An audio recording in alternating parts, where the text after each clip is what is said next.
Hola, bienvenidos a Contacto Cultura Cine. En este mes aniversario de la ciudad de Ushuaia seguimos presentándoles documentales vintage o antiguos que tienen que ver con nuestra ciudad. Así que bueno, en el día de hoy les vamos a estar presentando Italianos en el fin del mundo, un documental del año 1948 con 10 minutos de duración. Para eso tenemos, para charlar acerca de este documental, tenemos como invitado hoy al señor Leonardo Luciano. Él es arquitecto, historiador fueguino y escritor, entre otras tantas cosas. ¿Cómo estás, Leonardo? ¿Qué tal? Buenas tardes y bueno, muy complacido por la invitación para este programa cultural que lleva de adelante. Y sobre todo la temática, yo soy miembro de la colectividad italiana acá de Ushuaia, no de los inmigrantes que llegaron en 1948. Es decir, yo soy nacido en la ciudad de La Plata, hijo de inmigrantes italianos llegados en 1925 a La Plata, cuando era casi una aldea. Y bueno, me recibí de arquitecto y ya me vine para acá, para Ushuaia. Cuando se estaba por conmemorar las bodas de oro de la llegada de los italianos, los inmigrantes italianos acá, hubo algunas inmigraciones aisladas, pero la inmigración contundente fue en los años 1948 y 49. ¿Y por qué decimos esto? Porque como antecedente de una inmigración grupal importante, nos tendríamos que remontar a 1913, cuando llegó un embarque de españoles provenientes de Galicia que traían toda una fábrica para armar una fábrica de envasado de sardinas en lata. Lo que pasa es que habían llegado informaciones allá a Galicia de la abundancia, pero se desconocía que las sardinas son como los calamares, no están permanentemente en un lugar, es decir, van de un lado para otro. Entonces cuando llegaron esos 500 españoles aquí, no estaba ese recurso. Las sardinas llegaron 36 años después a la bahía, así que bastante más, pasó tiempo. Entonces, ¿qué pasó? No hay otro antecedente así de inmigración, como decía, grupal, tan importante. No solamente por el número, fijémonos nosotros que en dos buques vinieron los italianos. Uno llegó precisamente una fecha como hoy, que se cumplen 72 años, que fue el 28 de octubre de 1948. Y el segundo embarque y último fue el vapor Génova. El otro fue el 6 de septiembre de 1949 y llegó la otra parte de contingente, sobre todo mayormente mujeres y hijos de los que habían venido en la primera avanzada. En el primer embarque llegaron 598 inmigrantes y en el segundo 737, 740. Así que según los registros que yo pude consultar con nombre y apellido, tenemos 1.335 en total.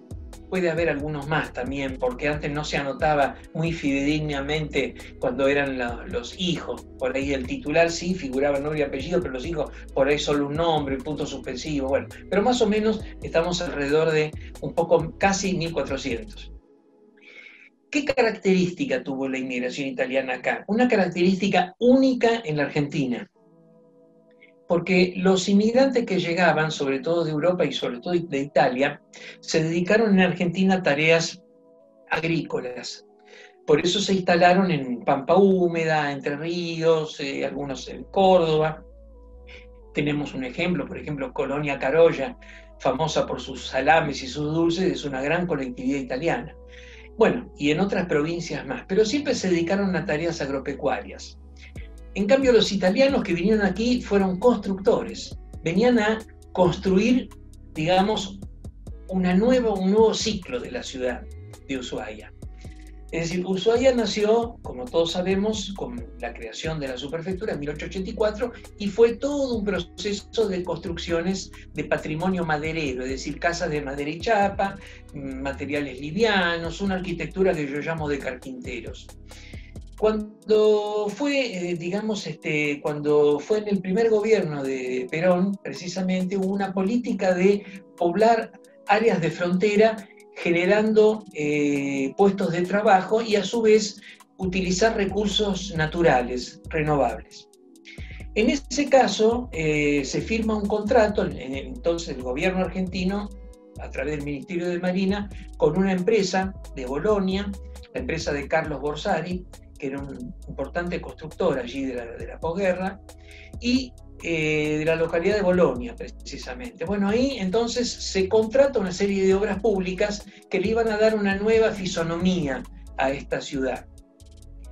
Calculemos que ya se había cerrado el presidio en 1947, por lo tanto se imponía una nueva generación de fuentes de trabajo con obras de construcción y preparándose para una nueva etapa. Es decir, dejó de ser la ciudad de madera para convertirse en una ciudad, digamos, de ladrillo y cemento, por decir de alguna prueba de ello. Por ejemplo, son, qué sé yo, por ejemplo, el barrio Solier, actual barrio Solier, el barrio Brown, que lo llamaban ellos Villaggio Vecchio y Villaggio Nuevo, la usina hidroeléctrica del río Libia, que en esa época pensar en generar energía eléctrica utilizando agua era realmente de avanzada.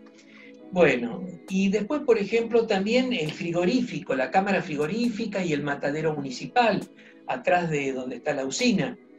Hicieron el murallón costero, hicieron varias obras más, todas que tenían como, y la planta de terciado ahí en donde es el actual barrio Colombo, que ahora se está urbanizando, todavía está en una esquina de 12 de octubre La Caldera, de esa planta de fabricación de terciado, donde además era tan de avanzado, utilizando la lenga, que además de fabricar terciado, una característica tenía que había muchas mujeres trabajando, es decir, ya la mujer trabajaba de obrera en ese momento, y hay un montón de fotografías, aparte de lo que pudo salir en la película, en la documental.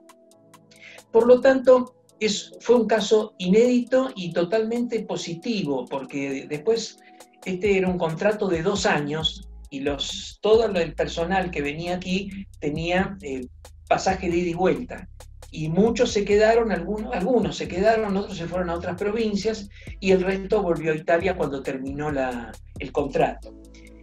Como conclusión de ello, por ejemplo, podemos decir que evidentemente fue un impacto muy positivo, no solamente en la sociedad, donde se integraron notablemente, porque ellos eran muy alegres, gente esforzada de trabajo. Por ejemplo, los domingos que tenían el día libre, construyeron una iglesia, una capilla religiosa, ahí mismo en el barrio Solier, que hoy es el museo y la sede, donde está la sede de la Sociedad Italiana de Ushuaia.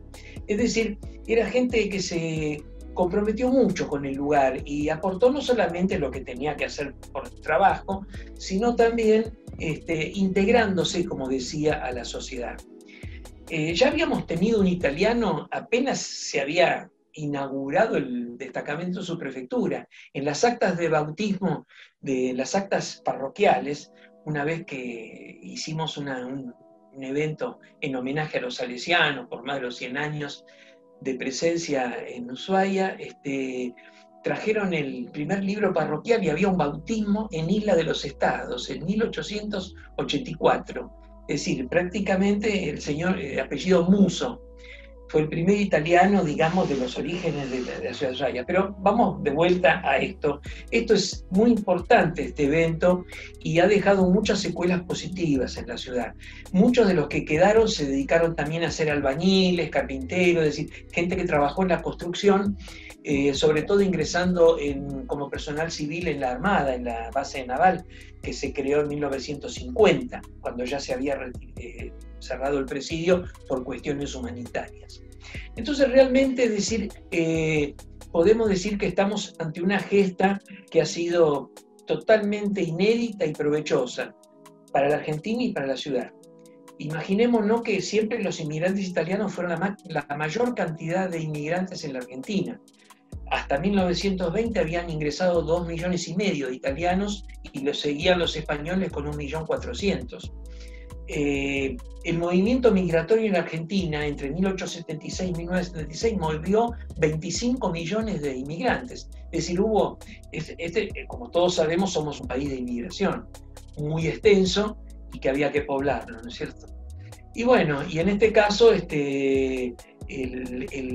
la labor que han hecho realmente los italianos, y también, me olvidaba, varios se dedicaron a la actividad comercial, como el señor Odino Quercial y la familia Quercial, ellos fundaron la Cámara de Comercio aquí en Ushuaia, la familia Preto, que han tenido la estancia Río Pipo, después se han dedicado a otras actividades comerciales y varios más.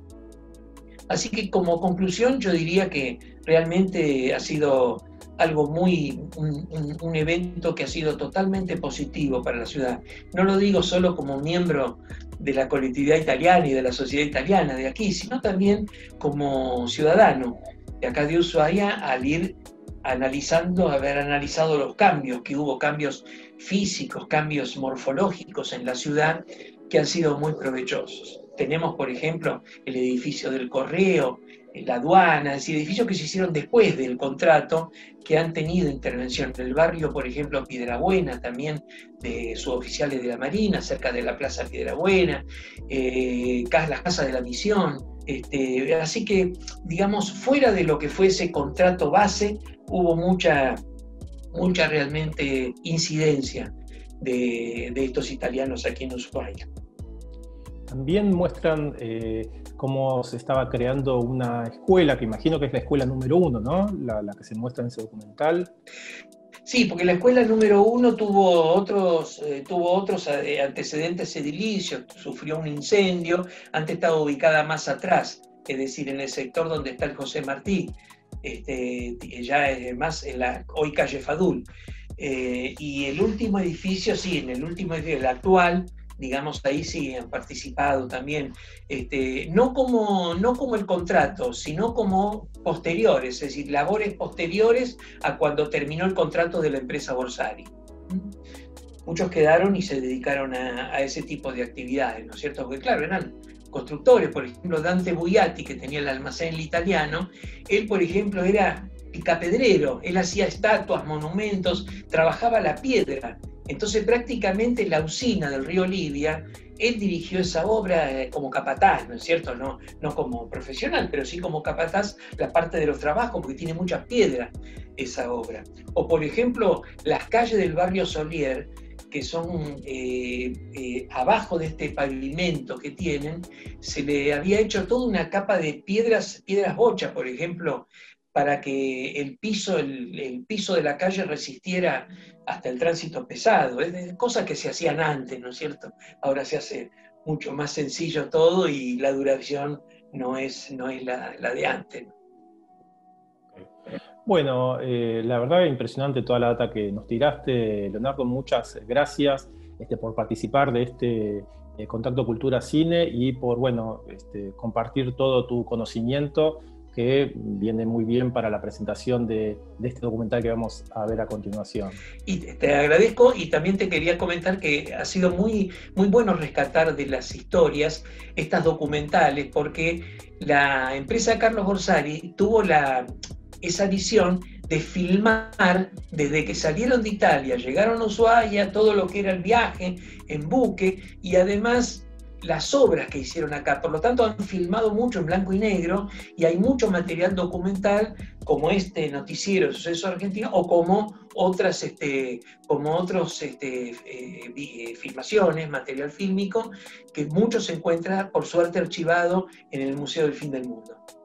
Muchísimas gracias, Leonardo. Así que bueno, a continuación los invitamos a que disfruten de este magnífico documental que se llama Los Italianos en la Tierra del Fuego, del año 1948, producido por Sucesos Argentinos. Bueno, que lo disfruten. Gracias. Muchísimas gracias a todos. Gracias.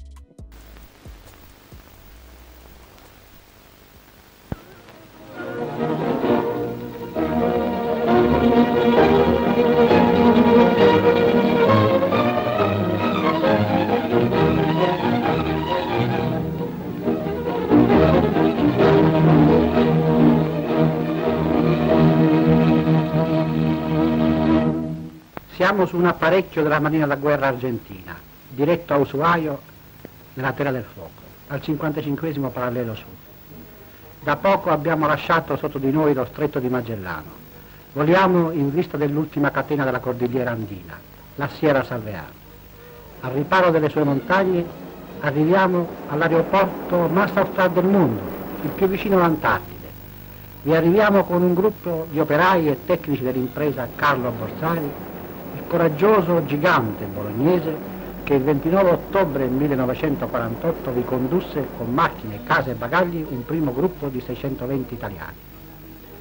Ushuaia, con una popolazione di circa 2500 abitanti, è la sede della governazione marittima del territorio della Terra del Fuoco, fondatavi nel 1884.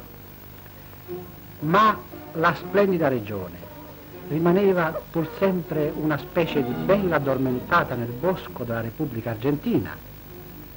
Con l'arrivo dei tecnici e delle maestranze italiane si risveglia ora a nuova vita.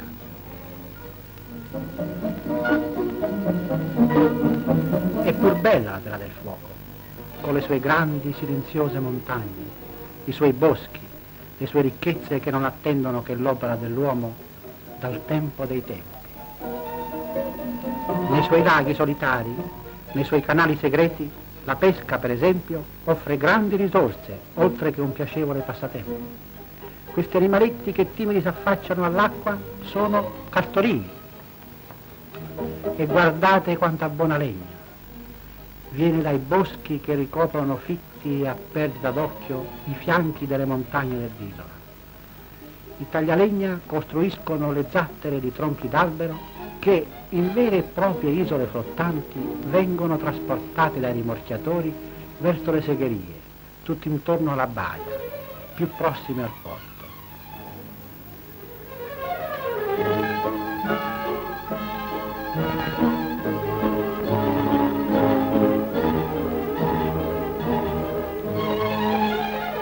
Durante l'estate australe, grandi e mansuete mandrie bovine usufruiscono di pascoli eccellenti.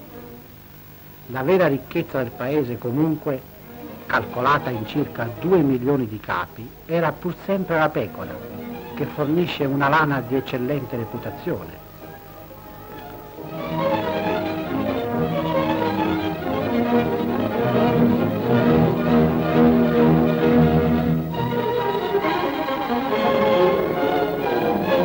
Ma il futuro della Terra del Fuoco si presenta oggi ben altrimenti operoso e ricco di promesse. Si può dire che gli italiani non avessero neanche posto il piede a terra, che già preparavano i piani dei lavori che cambieranno la faccia del paese.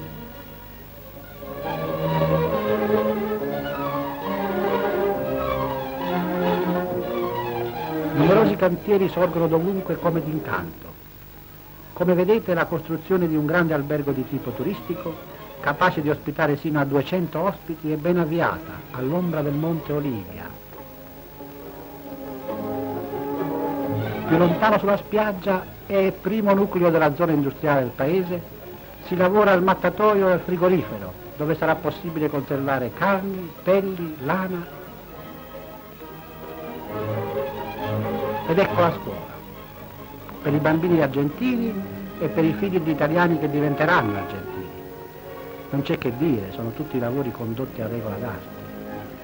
I nostri si industriano adesso ad ultimare le abitazioni per le famiglie degli ufficiali della guarnigione e anche quelle destinate ai sottufficiali. Questa opera è più importante. È una centrale elettrica piccola ma più che sufficiente a soddisfare i bisogni dell'isola per molti anni a venire. La forza motrice deriva da questa cascata che scende dai fianchi dell'Olivia per formare, al termine della sua corsa, un laghetto davvero idilliaco. Così passano i giorni. Gli operai tornano dai cantieri e si affrettano ai riflettori. Intanto un professore universitario dirige il laboratorio dell'impresa. Qui si studiano le argille per i mattoni, le qualità dei legni, in vista delle costruende fabbriche di carta, di pasta, di compensati. Ma di concerto con le opere pubbliche, gli italiani si sono costruiti anche un villaggio tutto per loro. Vi hanno lavorato con amore, con perizia, ma anche con accanimento, in modo da essere al coperto prima dell'inverno. Hanno dovuto cominciare da principio, con il disboscare e il livellare il terreno, usando mine, trattori, scavatrici, disegnando strade, costruendo condutture, fognature, tutto insomma. Ecco che scavano le fondamenta.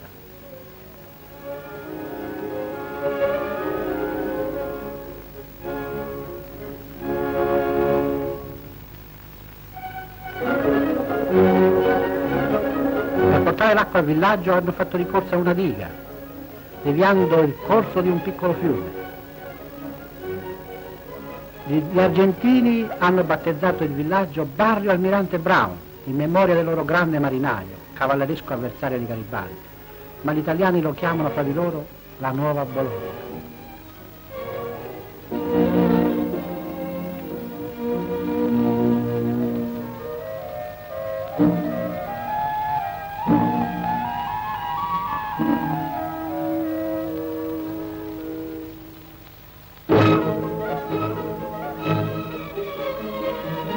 Questa è la segheria dei cantieri.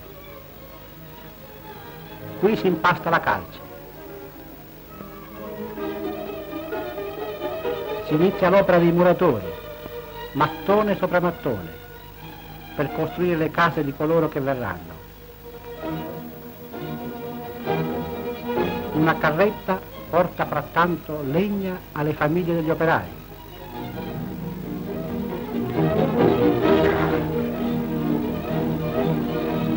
Vedete come le opere sono ora più avanzate. Già si distingue la struttura delle case, si lavora ormai sulle impalcature.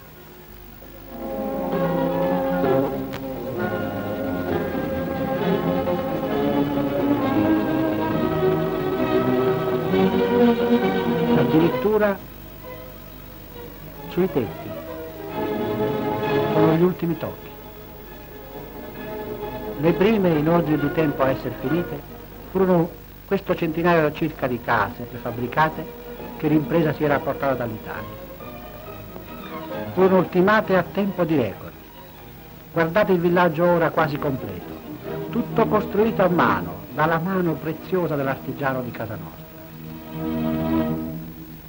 E il quartiere dei sottufficiali non aspetta ormai che i suoi abitatori, come quello degli ufficiali, che è il più bello di tutti.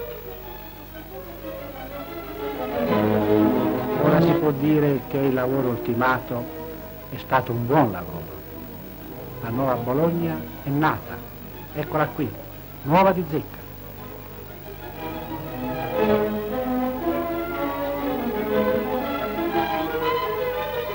Le prime famiglie italiane già la occupano. Guardate questa madre che porta i bambini a prendere il sole, come si è già abituata al paese. Come si sono abituati questi bambini che giocano. Mi sembra che non ci siano equivoci, occhi, sorrisi, allegria. Sono proprio dei bambini italiani.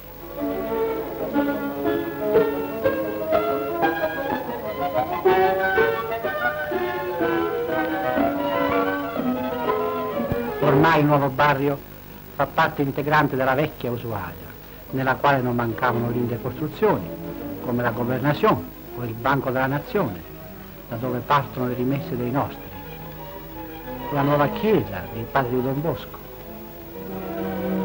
Così la vecchia e nuova Ushuaia si fondono in una città sola, una città che si specchia su una delle più lontane, ma anche delle più belle baie del mondo.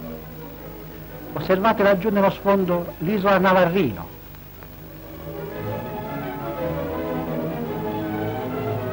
Sì, è un paese lontano, molto lontano dall'Italia, in capo al mondo, dove l'estate e il giorno dura molto tempo e l'inverno la notte è lunga, ma dove c'è pane, lavoro, pace, tranquillità, rifugio dalle guerre, dall'odio, dalla violenza, dal bisogno.